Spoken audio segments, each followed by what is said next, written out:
Hello दोस्तों, आप सभी के ढेर सारे कमेंट्स ने मुझे फार्मेसी के टॉपिक पर एक सेपरेट वीडियो बनाने में मजबूर ही कर दिया। दोस्तों, आज की इस स्पेशल वीडियो में मैं आप सभी को डिटेल में बताऊंगा कि फार्मेसी क्या होती है, फार्मेसी में स्कोप कितना है, फार्मासिस्ट का काम क्या होता है, फार्मासिस्ट बनने के लिए कौन सा कोर्स करना पड़ता है, क्या एजुकेशन लेना पड़ता है, इस कोर्स को करने के लिए कितनी फीस आती है, फार्मासिस्ट बनने के लिए कौन कौन सी स्किल्स की रिक्वायरमेंट होगी, फार्मासिस्ट बनने के बाद आप कहाँ कहाँ पर जॉब कर सकते हो, फार्मासिस्ट बनने के बाद आप कौन कौन से बिजनेस कर सकते हो, और दोस्तों एंड में मैं आपको डिटेल में बताऊंगा कि फार्मासिस्ट बनने के बाद आपको कितने रुपीस की सैलरी मिलेगी। तो चलो दोस्तों, इस वीडियो की शुरुआत करते हैं और जान लेते हैं फार्मेसी करियर के बारे में। दोस्तों, सबसे पहले हम लोग जानते हैं कि फार्मेसी क्या होती है, फार्मासिस्ट में करियर स्कोप कितना है और फार्मासिस्ट बनने के बाद आप कौन कौन से बिजनेस कर सकते हो। दोस्तों, फार्मासिस्ट एक ऐसा सेक्टर है जिसमें रोजगार के अवसर कभी कम नहीं होंगे, बल्कि आने वाले दिनों में फार्मासिस्ट की और डिमांड बढ़ेगी और इसके रोजगार के ऑप्शंस भी निकल के आएंगे। फार्मासिस्ट हेल्थ केयर के सेक्टर का एक अहम पार्ट है, इसलिए यहाँ पर करियर स्कोप काफी अच्छा है। दोस्तों, फार्मेसी मेडिकल के क्षेत्र का एक प्रोफेशनल कोर्स है और इस कोर्स को पीसीआई यानी फार्मेसी काउंसिलिंग ऑफ इंडिया के द्वारा रेगुलेट किया जाता है। फार्मेसी हेल्थ साइंस से जुड़ा हुआ एक ऐसा ब्रांच है जिसके अंदर आपको मेडिसिन के प्रिपरेशन और कंपाउंडिंग और डिस्पेंसिंग के बारे में पढ़ाया जाता है। इस कोर्स के अंदर आपको हर एक मेडिसिन के बारे में डिटेल में जानकारी दी जाती है कि ये मेडिसिन खाने के बाद ये आपके बॉडी के अंदर किस प्रकार से रिएक्ट करती है, इसके क्या साइड इफेक्ट्स होते हैं और कोई भी मेडिसिन आपके बॉडी के अंदर कैसे काम करता है, इन सभी के बारे में आपको इस कोर्स के अंदर सब कुछ सिखाया जाता है।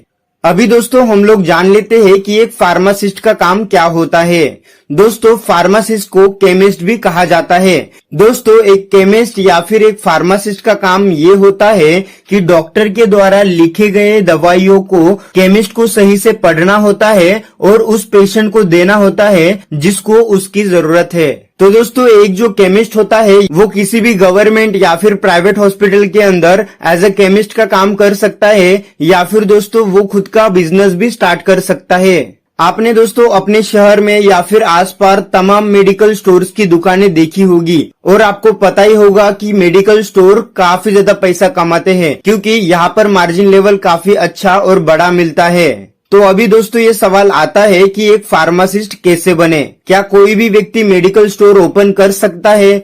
जी नहीं दोस्तों, मेडिकल स्टोर ओपन करने के लिए आपके पास मेडिकल का लाइसेंस होना चाहिए और मेडिकल लाइसेंस उसी व्यक्ति को दिया जाता है जिसके पास फार्मासिस्ट की डिग्री हो और सरकार मान्य उसके पास एक लाइसेंस हो।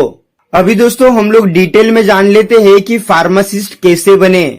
दोस्तों, मैं आप सभी को बता देता हूँ कि आप 10th के बाद डायरेक्ट डिप्लोमा कोर्स नहीं कर सकते। फार्मासिस्ट बनने के लिए आपको 12th पास होना ही है और 12th में आपके पास साइंस की स्ट्रीम होनी चाहिए और उस स्टूडेंट के पास फिजिक्स, केमिस्ट्री और बायोलॉजी ये 3 सब्जेक्ट्स होने चाहिए। स्टूडेंट पीसीएमबी भी ले सकता है और अगर कोई स्टूडेंट है जिसने पीसीएम सब्जेक्ट लिया है और उसने अपनी 12th भी पास आउट कर ली है तो दोस्तों पीसीएम सब्जेक्ट लेने वाला स्टूडेंट भी फ्यूचर में फार्मासिस्ट बन सकता है। तो दोस्तों, साइंस की स्ट्रीम में एडमिशन लेने वाला हर प्रकार का स्टूडेंट फार्मासिस्ट बन सकता है, लेकिन मैं आपको प्रेफर करूंगा कि आप पीसीबी सब्जेक्ट लें क्योंकि बायोलॉजी के अंदर आपको बेसिक नॉलेज मिलेगी जिसकी वजह से आपका जो बेस होगा वो स्ट्रांग रहेगा, जो आपको फ्यूचर में काफी हेल्प करेगा। तो दोस्तों, आपको पीसीबी सब्जेक्ट्स के साथ 12th पास आउट करना है और 12th के अंदर आपके मिनिमम 50% होने चाहिए, यानी आपको 50% से पास आउट करना है। अब आपके सामने कई प्रकार के ऑप्शंस आ जाएंगे। अगर आपको फार्मासिस्ट बनना है तो उसके लिए आपको एक कोर्स सिलेक्ट करना पड़ेगा। आपके सामने कई सारे ऑप्शंस रहेंगे। पहला है डी फार्मा यानी डिप्लोमा इन फार्मेसी और दोस्तों ये जो डिप्लोमा का कोर्स है वो 2 साल का कोर्स रहेगा। सेकेंड जो कोर्स है वो है बैचलर ऑफ फार्मेसी यानी बी फार्मा और ये कोर्स दोस्तों 4 इयर्स का होता है। थर्ड दोस्तों ऑप्शन है आपके सामने बीपीटी का, बीपीटी यानी बैचलर ऑफ फिजियोथेरेपी और ये कोर्स भी दोस्तों 4 साल का होता है।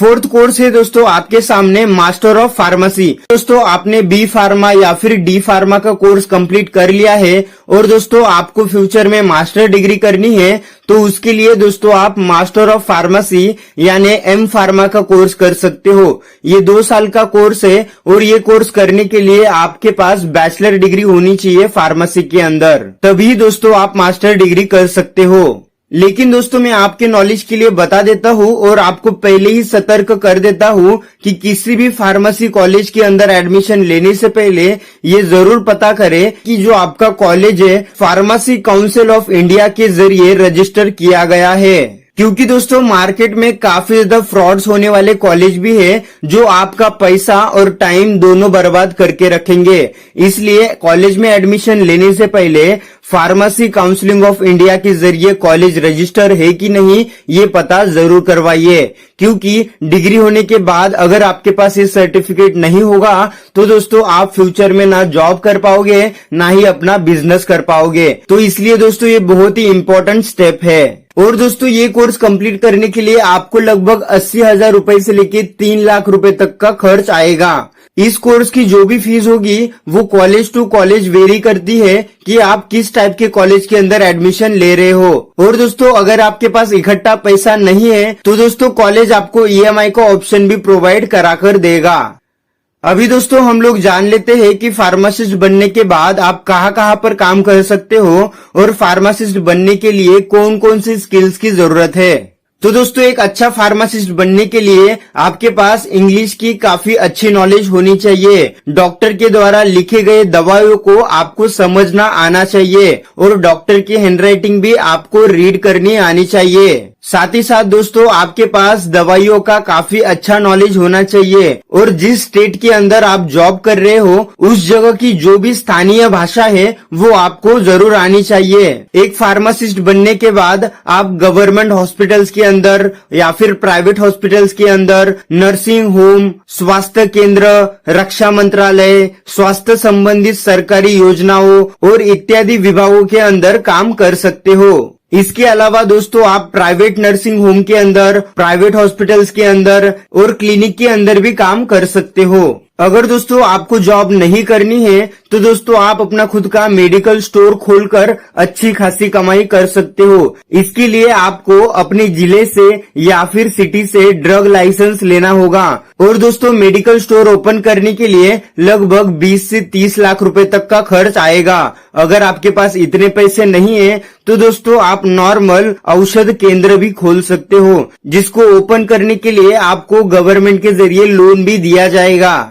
अभी दोस्तों हम लोग जान लेते हैं कि एक फार्मासिस्ट की सैलरी कितनी होती है। दोस्तों गवर्नमेंट हॉस्पिटल्स के अंदर एक फार्मासिस्ट को कम सैलरी मिलती है, लेकिन प्राइवेट हॉस्पिटल्स के अंदर फार्मासिस्ट की सैलरी ज्यादा होती है। आपके नॉलेज के लिए बता देता हूँ कि एज अ फ्रेशर फार्मासिस्ट को 12,000 से 15,000 रुपए की सैलरी दी जाती है। जैसे उसके पास 1 से 2 साल का एक्सपीरियंस आ जाएगा तो उसको 25 से 35,000 रुपीज तक की सैलरी दी जाती है। अगर दोस्तों उस पर्सन के पास हाई सैलरी स्किल्स है और दोस्तों उसके पास दवाइयों का अच्छा नॉलेज है तो दोस्तों वो अपने टैलेंट के मुताबिक 30,000 से 35,000 रुपए की सैलरी ले सकता है महज 2 साल के एक्सपीरियंस के बाद। और जैसे उस पर्सन के पास 5 साल का एक्सपीरियंस आएगा तो दोस्तों एक फार्मासिस्ट 60,000 रुपए से लेके 80,000 रुपए तक की सैलरी भी ले सकता है और इससे ज्यादा की सैलरी भी वो ले सकता है। डिपेंड करता है कि वो कहाँ पर काम कर रहा है। अगर आपको अपने लाइफ में ढेर सारा पैसा कमाना है तो दोस्तों आप अपना 24 hours open medical store open कर सकते हो, जिसकी मदद से आप 10 से 20 लाख रुपए हर महीना कमा सकते हो। बस आपकी जो मेडिकल की लोकेशन है वो प्रॉपर हॉस्पिटल के सामने होनी चाहिए। तो दोस्तों उम्मीद करता हूँ कि आपको फार्मेसी के बारे में डिटेल में जानकारी मिल गई होगी। इस वीडियो को शेयर करके लोगों की मदद करो। आपका प्यार देने के लिए और ऐसे वीडियोस हर रोज देखने के लिए सब्सक्राइब करें।